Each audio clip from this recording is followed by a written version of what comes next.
Hello बच्चों, आज surface chemistry के लास्ट लेक्चर में आपका स्वागत है।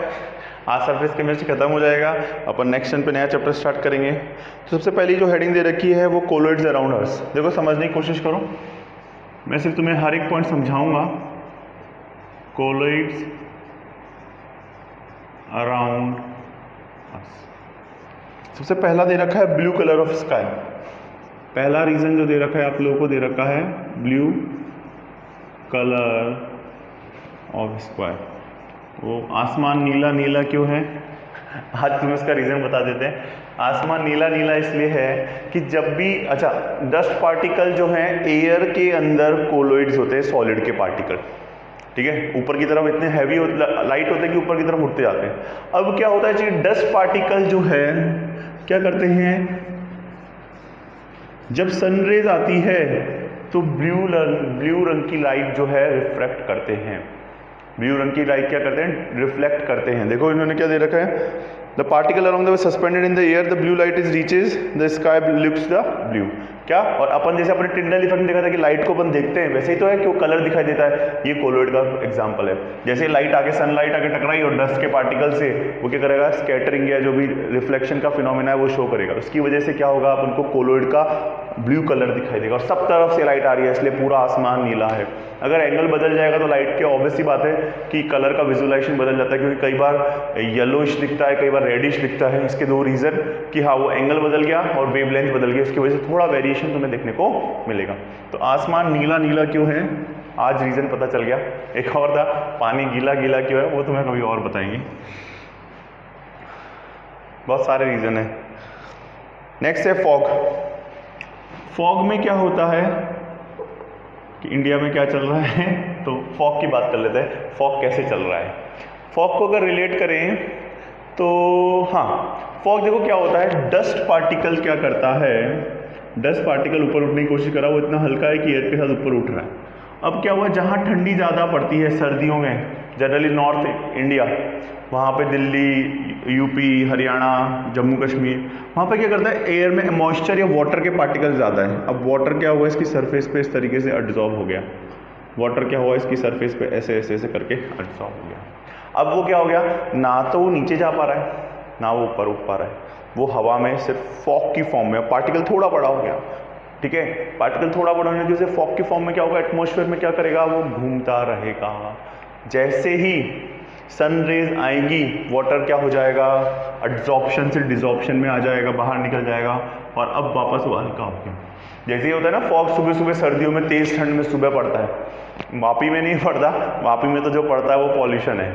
अगर तुम्हें लग रहा है कि वो फॉग है तो तुम्हारी गलत फहमी है, it is a complete pollution, ठीक है। लेकिन हाँ, बाकी जगह की बात की जाए तो वहाँ पे क्या हो रहा है कि ये एटमॉस्फेयर में डिसॉल्व हो रहा है। अब पार्टिकल वापस हल्का हो गया, जैसे सनरेज में सारा का सारा वाटर डिसॉल्व हो गया, अब पार्टिकल वापस डस्ट के ऊपर उठने लग गए। तो सनरेज जैसे निकलेगी, फॉग क्या हो जाता है, ऑटोमेटिकली रिमूव हो जाता है। उसका फंडा ये होता है। क्लियर है फॉग कैसे काम करता है, ठीक है। Next topic, food articles. देखो जितने भी फूड आर्टिकल्स हैं वो तुम्हारा फूड आर्टिकल्स नहीं होते, फूड आर्टिकल्स होते हैं। फूड आर्टिकल्स जितने भी, दूध, दही, सब किसी ना किसी, देखो चॉकलेट, हलवा, बहुत सारी चीज़ें दे रखी है इन्होंने, तो सबके सब जो हैं, फ्रूट जूस, आइसक्रीम, सबके सब कोलोइडल का एग्जाम्पल। इसलिए चैप्टर सर केमिस्ट्री में क्यों पढ़ रहे हैं कोलोइडल, 90% चीज़ें अपने अराउंड जो है वो कोलोइडल है। 90% एयर में, लिक्विड में, सॉलिड में, अपन ने स्टार्टिंग से देखा, वो सारे केसेस जो है तो फूड आइटम्स में इस तरीके से इस्तेमाल होता है। फिर आता है blood. Blood is also colloidal solution. Blood जो रहता है वो अपना क्या रहता है, ये कोलोइडल का एग्जांपल है। ब्लड में देखो लिख रखा है, in the colloidal solution albuminoid substance the styptic action of alum and ferric chloride solution in the due to the coagulation of blood, ठीक है, कि ये सारे एलिमेंट्स अपने बॉडी में अवेलेबल रहते हैं। फिर आता है सॉइल्स। सॉइल्स में भी क्या होता है, डिफरेंट फर्टाइल सॉइल्स जो है वो कोलोइड का एग्जांपल है। Soils is also colloidal example. Next आता है फॉर्मेशन ऑफ डेल्टा। ये ध्यान से समझना, फॉर्मेशन ऑफ डेल्टा ये कॉन्सेप्चुअल बात है। सॉइल में अलग अलग इलेक्ट्रोलाइट, कोलोइड सॉल्यूशन। अभी मैंने कोई सपोज यूरिया डाला तो वो भी एक इलेक्ट्रोकोलोइड का एग्जाम्पल है। तो वो सब चीज़ें वो कोलोइडल क्या होती है। फिर अगर बात की जाए फॉर्मेशन ऑफ डेल्टा, ये ध्यान से समझना, फॉर्मेशन ऑफ डेल्टा कैसे होता है, क्या होता है, अगर कोई भी नदी बह के आ रही है, बढ़िया, ये समुंदर है अपना, एकदम आर्टिस्ट वाली फीलिंग अभी इधर आई, धीरे धीरे मिल रही है ऐसे। तो तुमने देखा होगा नदी के इस तरफ साइड में एक फ्रेश मिट्टी जैसा रहता है, फ्रेश पार्टिकल्स रहते हैं इधर और इधर। क्या होता है, जैसे ही डस्ट पार्टिकल एक कोलोइड पे मान रहा हूँ मैं, चार्ज लेके आ रही है, सपोज वो नेगेटिव चार्ज लेके आ रही है, जैसे ही इसने देखा नेगेटिव और पॉजिटिव सपोज दोनों तरह के कोलोइडल लेके आ रही है, बहुत फ्लो से मिट्टी बहती है ना बारिश में तेज, वो कोलोइडल का एग्जाम्पल है, ठीक है। जैसे ही वो इधर आ, इलेक्ट्रोलाइट है, जो नेगेटिव था उसको पॉजिटिव ने पकड़ लिया और जो पॉजिटिव था उसको नेगेटिव ने पकड़ लिया, दोनों क्या हो गए, न्यूट्रलाइज हो गए, और नीचे की तरफ क्या हो गए, कोगुलेट हो गए। और कोगुलेट देखो, मिट्टी जैसे फ्रेश मिट्टी नहीं बोलते उसे, फ्रेश सॉइल का एग्जांपल नहीं, बस वो कोगुलेशन की वजह से हाँ जो फ्लोट हो गई वहाँ कोगुलेट हो गई, तब उनको फ्रेश सॉइल बोल सकते हैं। बाकी सॉइल जितनी है उतनी ही रहने वाली है। तो इस तरीके से क्या हो गए, न्यूट्रलाइज हो गए। तो जहाँ भी जैसे अपने जहाँ भी रिवर्स सी में जाके मिल रही है, वहाँ पे इस तरीके से तुम्हारा फॉर्मेशन ऑफ डेल्टा मिलता है दोनों तरफ। ये वाली बात समझ में आई कि डेल्टा कैसे फॉर्म होता है अच्छे से, ठीक है। ये तुम्हारा हो गया कोलोइड अराउंड अस। अब बात करते हैं एप्लीकेशंस।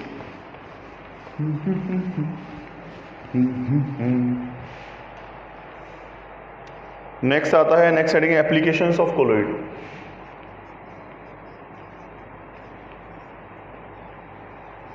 एप्लीकेशंस ऑफ कोलोइड्स की अगर बात की जाए तो सबसे आता है इलेक्ट्रिकल स्मोक प्रेसिपिटेटर या कोट्रल स्मोक प्रेसिपिटेटर बोलते हैं। कोट्रल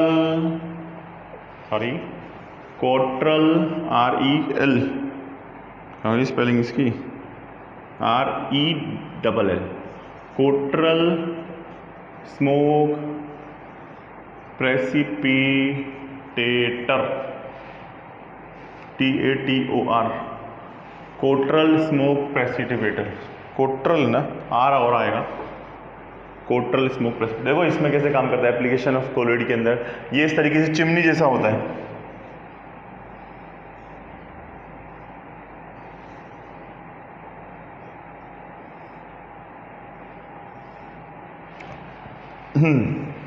क्या हुआ, मैं मान रहा हूं कि जो भी डस्ट उड़ रही है उस पर कौन सा चार्ज है, नेगेटिव चार्ज है। तो नेगेटिव, अब इस पे पॉजिटिव इलेक्ट्रोड है, नेगेटिव चार्ज जैसे ही फ्लो हो रहा है गैस के साथ, एटमॉस्फेयर में पॉल्यूशन को रिड्यूस करने के लिए इसका इस्तेमाल करते हैं। एटमॉस्फेयर में पॉल्यूशन को रिड्यूस करने के लिए इसका इस्तेमाल करते हैं। जैसे ही नेगेटिव पार्टिकल आएंगे इसके चारों ओर क्या हो जाएंगे, कोगुलेट हो जाएंगे। जैसे करंट फ्लो बंद कराना बंद कर देंगे, नीचे डस्ट की फॉर्म में क्या हो जाएंगे, कलेक्ट हो जाएंगे, जिससे कि एटमॉस्फेयर में पॉल्यूशन क्या हो जाएगा, रिड्यूस हो गया। जो भी चिमनीज़ है, इंडस्ट्री की चिमनीज़, वहाँ पे इस चीज़ को इस्तेमाल होना चाहिए। तो इस चीज़ को प्रमोट करो। अगर इंडस्ट्री सेक्टर में कोई तुम्हारी जानकारी में है, वहाँ पे is a big industrial hub, तो ये चीज़ें ध्यान रखना। कोट्रल स्मोक प्रेसिपिटेटर डायग्राम, और ये हेडिंग इंपॉर्टेंट है, बोर्ड्स में इससे बहुत बार MCQ पूछा गया है, तो तुम्हें स्पेशली MCQ के लिए स्टेट बोर्ड्स में इसको ध्यान रखना है। नेक्स्ट आता है प्योरिफिकेशन ऑफ ड्रिंकिंग वाटर। देखो प्योरिफिकेशन में मैं तुम्हें बता रहा था, purification of water, purification of water कैसे काम करता है समझने की कोशिश करो। प्योरिफिकेशन ऑफ वाटर की अगर बात की जाए, हाँ तुमने फिटकरी का एग्जांपल सुना होगा। फिटकरी जो आता है वो क्या करता है, जहाँ भी बड़े स्टोरेज होते हैं वहाँ पे क्या करते हैं, ऊपर से इलेक्ट्रोलाइट डाल देते हैं। जितनी भी नेगेटिविटी, जितने डस्ट पार्टिकल को हम मानते हैं नेगेटिव है, ऊपर से पॉजिटिव आया, न्यूट्रलाइज हो गया, और नीचे की तरफ क्या हो गया, कोगुलेट हो गया। तो जितने भी बड़े वाटर स्टोरेज है वहाँ पे जो भी डस्ट होती है वो नीचे की तरफ सेटल डाउन होती है। एक तो डस्ट देखो, अगर सॉइल है तो ग्रेविटी की वजह से नीचे चली जाएगी, सस्पेंशन, और अगर ऊपर से तुमने और कुछ फिट करी है, KMnO4 डाल रखा है, तो उसमें भी सेम फंडा होगा। नीचे की तरफ क्या होगी, जो भी इम्प्योर पार्टिकल्स होंगे न्यूट्रलाइज हुए, नीचे की तरफ क्या हो गए, कोगुलेट हो गए। तो ये प्योरिफिकेशन ऑफ वाटर में इस तरीके से अपन इस चीज़ को इस्तेमाल कर सकते हैं।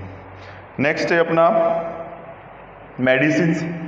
भैया मेडिसिन तो इमल्शन का एग्जाम्पल है, सिरप, इंजेक्शंस, ये सब के सब मेडिसिन में कोलोइडल भाई सिरप क्या होता है, कोई और लिक्विड के अंदर, सपोज वाटर या किसी भी चीज़ के अंदर अलग अलग लिक्विड लेते हैं अलग अलग चीज़ में और दूसरा सब्सटेंस डालते हैं, तो वो कोलोइडल का एग्जांपल, जब भी तो उसके कभी आर पार नहीं देख सकते, ठीक है।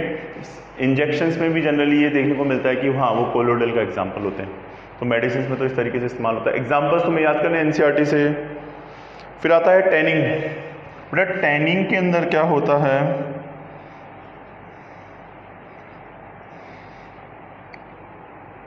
क्या होता है, प्रोसेस लेदर को प्योरिफिकेशन। जनरली एनिमल स्किन को अपन पहले इस्तेमाल करते थे कि ये जूते मेरे शेर की खाल से बने हैं, कपड़े मेरे शेर की खाल से बने हैं, वॉटेवर, जैकेट पहले, अब बंद हो गया, अब तो बिल्कुल। उसमें क्या होता था कि अपन मान रहे कि जो भी स्किन अपन उतारी है वो क्या है, नेगेटिव का कोलोइड, उस पर नेगेटिव है। जैसे ही मैंने ऊपर से उस पर पॉजिटिव डाला, क्या हो गया, न्यूट्रलाइज हो गया, और अब ये क्या हो गया, कोगुलेट हो गया। इससे क्या हुआ, ये लेदर जो है वो हार्ड भी हो गया है और ये किसी भी तरह का चार्ज कैरी नहीं कर रहा है अभी। और इसको थोड़ा धूप वगैरह में सुखा देंगे तो जितनी भी स्मेल वगैरह है, ऑब्वियसली बात स्मेल रहेगी, तो क्या हो जाएगी, सब सेटल डाउन हो जाएगी। तो एनिमल स्किन को अपन नेगेटिव मान रहे हैं, उस पर से पॉजिटिव जैसे आके कलेक्ट हुआ, कोगुलेशन स्टार्ट हो गया। इस तरीके से डी प्रोसेस क्या कहलाता है, टैनिंग कहलाता है। फिर नेक्स्ट क्लीजिंग एक्शन, सो पूरा दिख रखा है, ठीक है। नेक्स्ट आता है फोटोग्राफिक प्लेट्स। आपने देखा फोटोग्राफिक प्लेट्स में जो पुराना सिस्टम चलता था ना, उन्हें बोलते थे नेगेटिव्स। जो पुराने कोडेक के कैमरे आते थे बहुत पुराने, अब तो डिजिटल मार्केट आ गया है, पर उसमें ब्लैक कलर की रील आती थी, उसे बोलते थे नेगेटिव्स। तो नेगेटिव्स को अपन क्या करते थे, कहीं भी पॉजिटिव इलेक्ट्रोलाइट पर डाल के और अपनी इमेज कैप्चर कर सकते थे। तो इस तरीके से नेगेटिव्स को क्या करते थे, ऊपर से इलेक्ट्रोलाइट डाला, कोगुलेशन स्टार्ट हो गया और इमेज कैप्चर हो गई। तो वो फंडा यही होता था।